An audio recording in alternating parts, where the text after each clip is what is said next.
Bonjour et bienvenue à ce tutoriel Angular qui porte sur le routage et plus particulièrement sur l'utilisation des paramètres de requête. Nous verrons au niveau de ce tutoriel le principe du passage des paramètres dans une route. Nous verrons donc la configuration des routes paramétrées, les router links avec paramètres, ainsi que la récupération des paramètres de requête. D'une façon générale, des paramètres peuvent passer d'un composant à un autre à travers l'URL. Si nous prenons cet exemple-là, donc en tapant localhost 2.4200/produit, nous avons le composant produit qui va être chargé. Ce composant-là a pour rôle d'afficher l'ensemble des produits où chaque produit est décrit par son identifiant et son libellé. En cliquant sur le lien détail, alors on va avoir ici un autre composant, le composant selected produit qui va être chargé. Et là, on peut remarquer ici qu'au niveau de l'URL, nous avons ainsi localhost 2.4200/produit/32. 32 qui correspond en fait à l'identifiant du produit sur lequel j'ai cliqué. Donc là, on vient de faire passer en paramètre la valeur de l'identifiant à travers l'URL.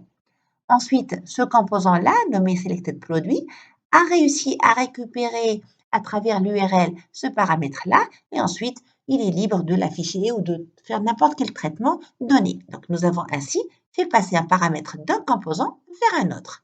Et nous notons ici que l'URL se présente selon le format suivant. Nous avons ici notre chemin, ensuite slash et par la suite les valeurs des différents paramètres. Donc ici, nous avons un seul paramètre, donc c'est /32. Si j'ai plusieurs paramètres, ça va être différents paramètres séparés par des slash. Donc le principe général est le suivant.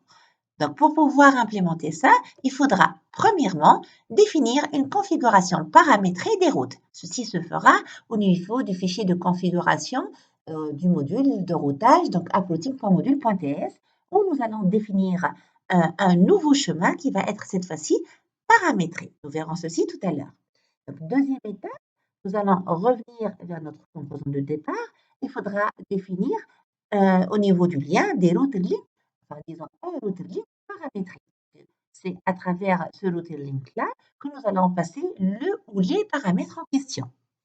Et puis, troisième et dernière étape, donc c'est au niveau du composant, disons, destination, où il a pour rôle de récupérer les paramètres d'une route en utilisant le service Activated Route. Donc, nous allons étudier de plus près ces différentes étapes.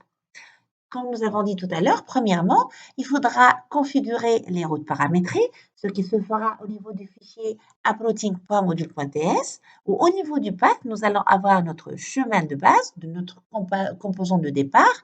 Ensuite, on va avoir slash et puis deux points, c'est très important. Ensuite, le nom du paramètre. Si nous avons plusieurs paramètres, chaque fois, le nom du paramètre sera précédé par le slash et puis deux points. Ensuite, naturellement, le composant qui va être chargé. Donc, si nous revenons vers l'exemple que nous venons de traiter, donc nous avons le composant selected produit qui va être chargé lorsque l'identifiant est passé en paramètre. Donc, au niveau du fichier de configuration, nous allons avoir ici dans notre tableau, alors, d'une part, nous avons un premier chemin, une première route, produit, qui permet de charger la liste de mes produits. Donc, ce sera le composant produit qui sera chargé. Et puis maintenant, ce qui est nouveau, c'est cette nouvelle route paramétrée où pour pouvoir charger le composant Selected Produit Component, nous allons définir comme path, donc d'une part produit, ensuite slash, et puis deux points, ensuite le nom d'un paramètre. Ici, nous l'avons nommé ici IDF. Donc ça, c'était la première étape. Passons à la deuxième étape qui concerne le router link avec paramètres. Du moment que nous allons définir un chemin dynamique, le router link va adopter la notation du property binding. Donc, nous allons avoir ici un router link entre crochets égal. Et ensuite, là, pour notre chemin, nous allons avoir entre crochets le chemin suivi des différents paramètres séparés par des virgules. Donc, au niveau de notre exemple, donc on avait dit qu'en cliquant sur le lien détail, nous allons faire passer en paramètre l'identifiant. Donc ici, dans notre cas, nous avons une directive ngFor qui permet de parcourir un tableau de produits et pour chaque produit P, nous allons afficher par interpolation l'identifiant et puis le libellé. Donc maintenant, pour revenir vers le lien associé au détail, donc nous allons définir le router link par property binding égal, ensuite slash produit, parce que nous sommes au niveau du composant produit, virgule, et par la suite, on va faire passer en paramètre la valeur associée à l'identifiant du produit. Donc ici, ça sera p.id. Donc là, c'était la deuxième étape. Et nous passons au principe de la troisième étape, donc où on avait dit qu'au niveau du composant destination, tel que Selected Produit, nous allons importer avant tout le service Activated Route. Par la suite, il faudra injecter le service en question. Et enfin, il faudra récupérer le paramètre de requête à partir de la collection params placée au niveau de Snapshot qui fait partie de notre service Activated Route. Et là, pour récupérer le paramètre, il faudra faire passer, il faudra indiquer le nom du paramètre tel qu'il a été indiqué au niveau du fichier uploading.module.ts. Pour revenir vers notre exemple, si on souhaite récupérer l'identifiant du produit passé en paramètre dans un attribut nommé identifiant, alors qu'est-ce qu'on avait dit? Il faudrait premièrement importer notre service ActivateDroot. Là, au niveau de notre classe, nous avons cet attribut identifiant là. Donc, on avait dit deuxièmement, il faudra injecter le service ActivateDroot. Et ensuite, on voudrait récupérer la valeur de notre paramètre de requête et le placer dans l'identifiant. Donc, au niveau de la méthode ngInit, qu'est-ce qu'on va faire? Donc, on va faire appel au service, donc this.activatedRoot. Ensuite, on va faire appel à la collection params de Snapshot et on fera passer, on indiquera entre crochets le nom de notre paramètre qui n'est autre que IDF. Je rappelle que IDF, c'était le nom du paramètre que nous avons attribué au niveau du fichier uploading.module.ts. Et voilà, donc nous allons maintenant passer à une petite démonstration. Pour la démonstration, nous allons reprendre l'application que nous avons développée lors des précédents tutoriels sur le routage. Donc, on avait l'application qui présente ici un menu avec une interface pour l'accueil, les tutoriels et puis une interface pour le contact. Donc maintenant, ce qu'on va faire, c'est qu'au niveau du composant tutoriel, ou tuto plutôt, on va ajouter ici un lien. Donc un lien au niveau de chaque tutoriel, nommé on va dire détail ou info ou n'importe quoi. Et en cliquant dessus, on voudra passer en paramètre l'identifiant de notre tutoriel. Donc, je vais avant tout revenir vers mon code. Donc là, on va créer un nouveau composant qu'on va nommer, on va dire, tuto. Donc là, c'est le nouveau composant qui va être le composant destination qui va récupérer le paramètre de requête. Donc par la suite, on va reprendre étape par étape. Donc on avait dit, première étape, il s'agit de définir une nouvelle route. Donc au niveau de notre fichier de uploading.module.ts. Donc là, je vais ajouter un nouveau path.